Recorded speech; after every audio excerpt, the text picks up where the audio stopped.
संत सतगुरु कोई हार मांस का पुतला नहीं होता है। नामदान देना कोई साधारण चीज़ नहीं है।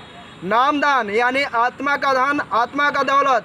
नामदान के लिए, आत्मा के धन के लिए, आत्मा के दौलत के लिए पहले के समय में राजा महाराजा अपने राजपाट को त्याग दिया करते थे, त्याग देते थे, छोड़ देते थे, या ऋषि मुनि संत महात्मा महापुरुषों को दे देते थे और ऋषि मुनि संत महात्मा महापुरुषों के शरण में रहकर मेहनत करके नामदान लेते थे, आत्मा का धन, आत्मा का दौलत प्राप्त करते थे। लेकिन अभी इस कलयुग में, इस समय पर परम पूज्य संत बाबा जय गुरुदेव जी महाराज का आध्यात्मिक उत्तराधिकारी परम पूज्य संत बाबा उमाकांत जी महाराज लोगों को नामदान देते हैं, आत्मा का धन, आत्मा का दौलत लुटाते हैं।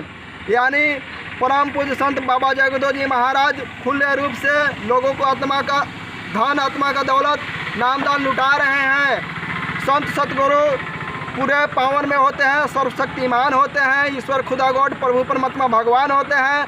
जब लोगों का नामदान देते हैं तो वो चाहे तो उसी समय उस आत्मा को भवसागर से पार कर दे, लेकिन ऐसा करने से लोग जिंदाबाद मुर्दाबाद का नारा लगाने लग जाएंगे। इसलिए इस संसार के नियमों को ध्यान में रखते हुए संत सतगुरु इस धराधाम पर काम करते रहते हैं और उस आत्मा को धन को, आत्मधन को, आत्म दौलत को, नामदान को, उस चीज़ को, उस दौलत को अपने मुट्ठी में रखते हैं। लोग अपना शरीर के लिए इस संसार में काम करता रहता है, सुख का काम करता रहता है अपने शरीर के लिए, और जब जाने का समय होता है यानी मृत्यु का समय होता है, इस संसार से जाने का समय होता है, उस समय संत सतगुरु उस दौलत को, इस आत्मा को दे देते हैं और भवसागर से पार कर देते हैं।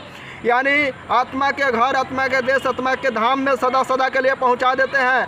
आत्मा का देश, आत्मा का धाम, आत्मा का घर कहीं और है, वह लोग कहीं और है, उस लोक में, उस देश में, उस धाम में, यानी आत्मा के देश में, आत्मा के लोक में, आत्मा के धाम में दुख नाम का कोई चीज़ ही नहीं है, गंदगी नाम का कोई चीज़ ही नहीं है, वहाँ किसी प्रकार का अंधेरा नाम का कोई चीज़ ही नहीं है, वहाँ सुख ही सुख है, मस्ती ही मस्ती है, खुशियाँ ही खुशियाँ, आनंद ही आनंद है। जीवात्माएँ सैल करती रहती हैं, अच्छे अच्छे भोजन करती रहती हैं, वहाँ बड़ी मस्ती, बड़ी अमन, चैन, सुख, शांति, बड़ी आनंद, बड़ी खुशी से रहती है। ये तो संसार दुखों के संसार है, यहाँ कोई सुखी नहीं है। यहाँ तो मोह माया में, माया की जाल में, माया की छाया में लोग फंसे पड़े हैं, भूले पड़े हैं। यहाँ की दुखों की लोग झेलते रहते हैं, फिर भी कहते हैं कि यही सुख है। जो संसार को सब कुछ समझता रहता है वैसे लोग नरक में जाते हैं।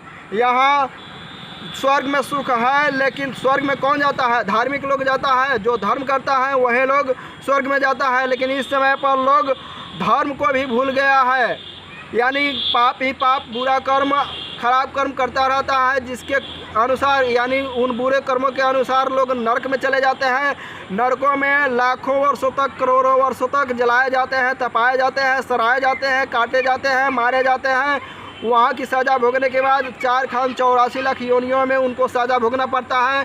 फिर प्रभु का, महाप्रभु का दया मेहर होता है, तब जाकर के मनुष्य शरीर मिलता है और फिर पाप करने लगता है, फिर वही नरक में जाता है। 4 खान 84 लाख योनियों में भोगता है, दुख भोगता है, सज़ा भोगता है। ऐसे उसका यानी जुग के जुग, कल्प की कल्प बीत जाता है। जो एक बार संत सतगुरु के शरण में चला जाता है वह जन्म मरण के छुटकारा से मुक्त हो जाता है।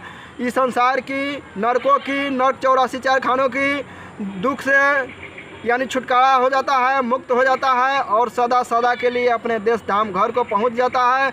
वहाँ अपने सुख, अपने देश में, अपने धाम में, अपने निज घर में सुख ही सुख, आनंद ही आनंद, मस्ती ही मस्ती पाता है।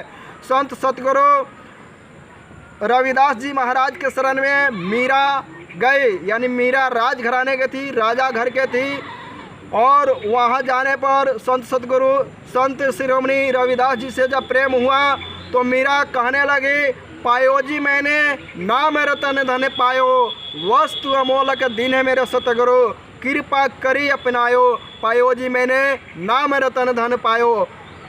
मीरा के प्रभु गिरधर गोपाल हरख हरख जस गायो, पायो जी मैंने नाम रतन धन पायो।